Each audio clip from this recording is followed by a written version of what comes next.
Let's talk about anxiety and depression really quick and how certain things can affect it when we understand what is known as the 5-HT1A receptor. Before you turn off this video and you're like, okay, this is way too far down a scientific rabbit hole for what I want, let me explain something really quick.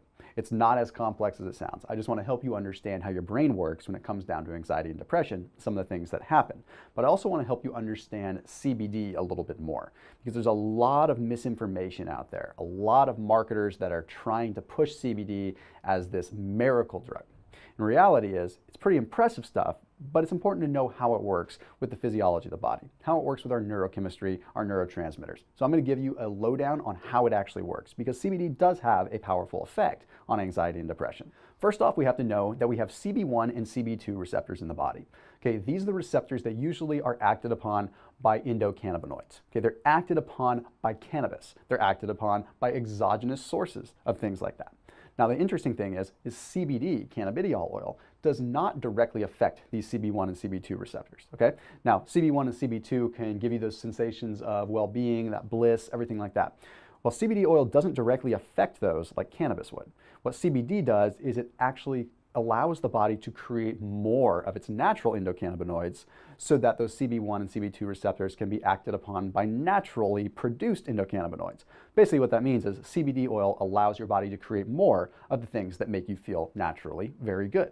Okay, so let's talk about how it works when it comes down to your brain and as a potential anti-anxiety and antidepressant. You see, we have this receptor in the prefrontal cortex portion of our brain and the hippocampus portion of our brain. It's called the 5-HT1A receptor. Now, 5-HT1A stands for hydroxytryptamine. Okay? Hydroxytryptamine is a form or a subset of serotonin. But what ends up happening is when we are depressed or when we are anxious, we have less receptors for 5-HT1A in the prefrontal cortex and in the hippocampus. So what that means is we have less ability for the body to process certain types of serotonin.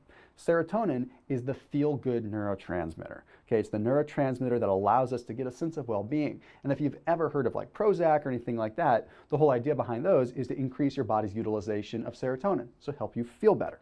So it's a good thing. We want to feel good, but a lot of times if we go down that cascade of feeling anxious or depressed, we start to lose our ability to process serotonin very well. Now, what ends up happening is CBD directly affects the 5-HT1A receptor, making it more sensitive. So it's not like we're coming in and we're adding more of something that's going to make us feel good. We're making our body more responsive to it. We're helping the brain become more receptive to the neurotransmitters that help us feel good. And here's what's really interesting. The same neuron that actually releases serotonin, or 5-HT1A, is the same neuron that receives it. So there is a dispatch and a receiving portion of this neuron. Now, why on earth would a neuron both release and absorb serotonin? Well, it has to do with a negative feedback loop. Okay, what this negative feedback loop is very simple. When the body recognizes that it's released so much serotonin, it needs to be able to know how much is out there.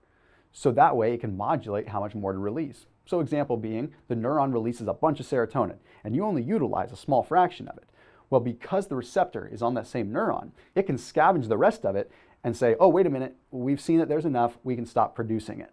It's your body's natural way of modulating how good you should feel, ultimately. So what ends up happening is since CBD works on one of these receptors, this hydroxytryptamine receptor, it allows your body to utilize more of it. So it's allowing your body to actually absorb it rather than just have to waste it and turn off production. Which leads me into the next section, SSRIs. Have you ever heard of a selective serotonin reuptake inhibitor, also known as something like Prozac?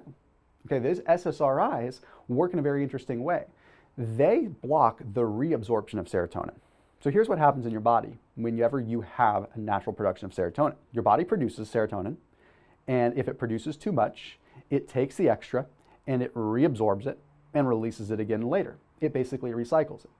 Well, what CBD does is it acts on the receptor to make it so that it doesn't have to recycle it.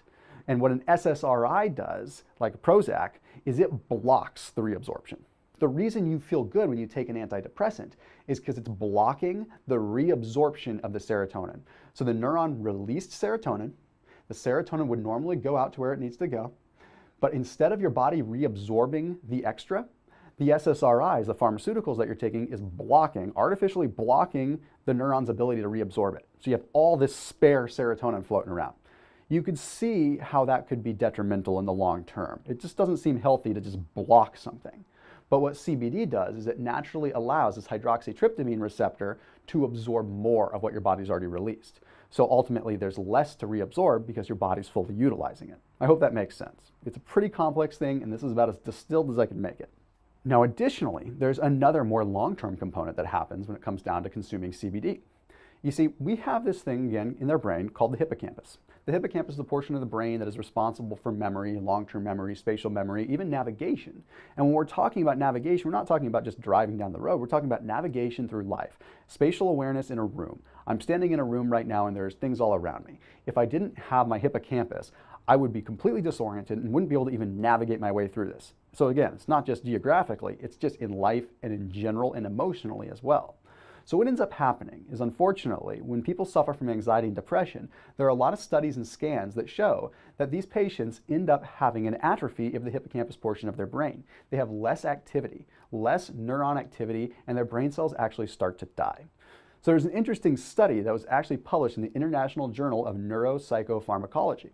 And it found that those that were suffering from a shrunken hippocampus, that were consuming CBD on a regular basis, so CBD that was administered regularly for an extended period of time, actually started to have neuroregenerative effects. They were creating new neurons in the hippocampus.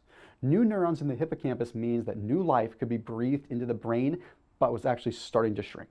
So the portion of the brain that was becoming less and less active was now able to have new cells, new life, something that quite honestly 50, 60 years ago we didn't think was possible at all. That neuroregeneration is extremely powerful. So not only can you have a short-term effect by utilizing CBD properly, you can actually have an effect that lasts beyond just the actual utilization of the compound. So that's why I wanted to break this down. It goes a lot further than what is just happening in the very minute that you are in. It goes beyond that and it reaches into your overall nutrition and your overall genome and how your body is actually responding in the long term.